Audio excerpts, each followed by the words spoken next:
Reddy.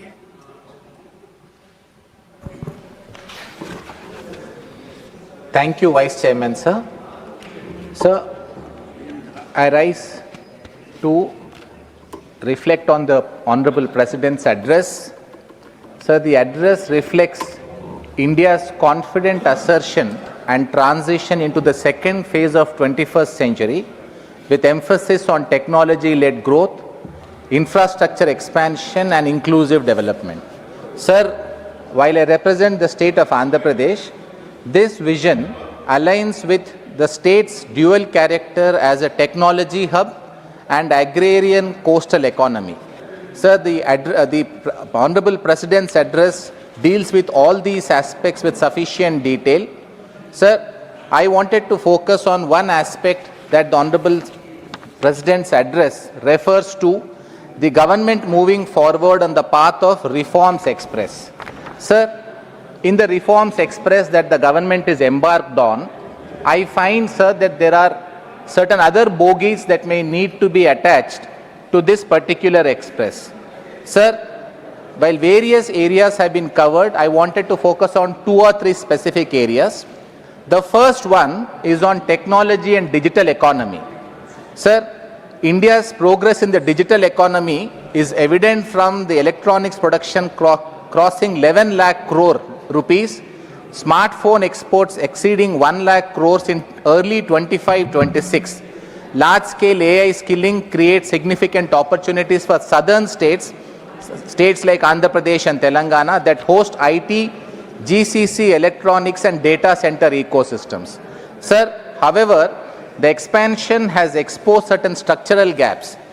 India's national cyber security policy dates back to 2013, which predates the scale of cloud computing, data centers and AI-driven systems, critical digital public infrastructure, underscoring the need for a modernized cyber security framework.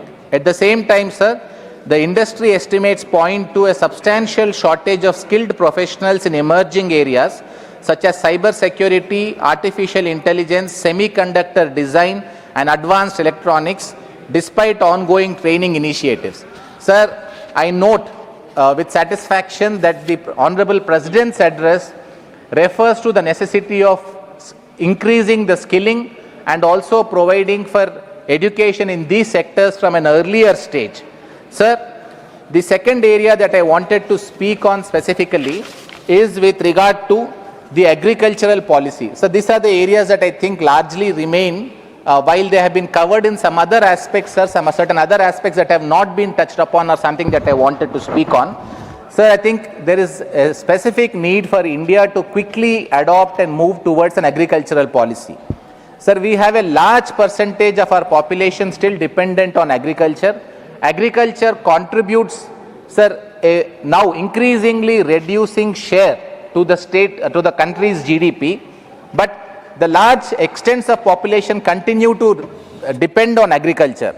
Sir, we find that in the agricultural policy that we have, while the address refers complementarily to the increase in the rise in production of grains, sir, I find that a lot of these grains which are being produced are something that are even beyond the consumption capacity of the country, and lot of them are being diverted for processing ethanol and also for other things. Sir, I think a cost benefit analysis may need to be done with regard to the agricultural policy, and we should have a long-term led agricultural policy with regard to what would suit the country's interests best. Sir, then women-led development also finds a part. Sir, we find, especially in south of India, sir, where the population is aging faster, while this has been on the anvil of government's developmental plan, we need to augment the workforce, which can only be done very quickly if more women are brought into the workforce to add to the productivity level of the population. Sir, I find that while we have had some basic small schemes in relation to bringing women into this development of employment programs, I think something more needs to be done.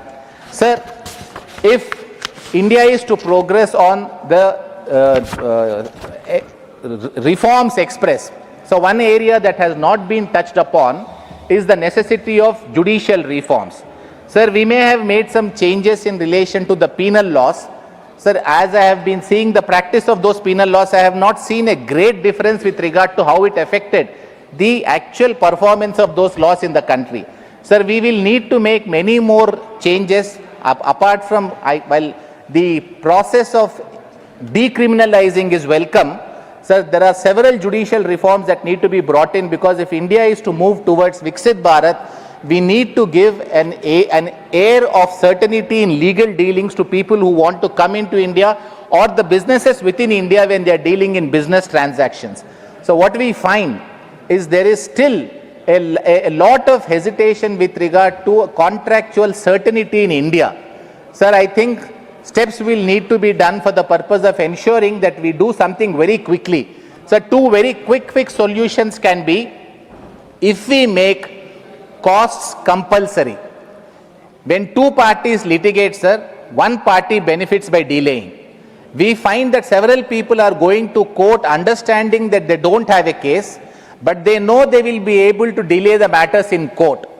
If we are able to come up with some mechanism which says that if someone is coming to the court without a good case or is dragging on the proceedings, like it happens in most developing countries, we need to provide for compulsory costs which will be approximating to the actual cost apart from penalty. This will incentivize people to litigate, honor contracts, which will bring about certainty in the economy.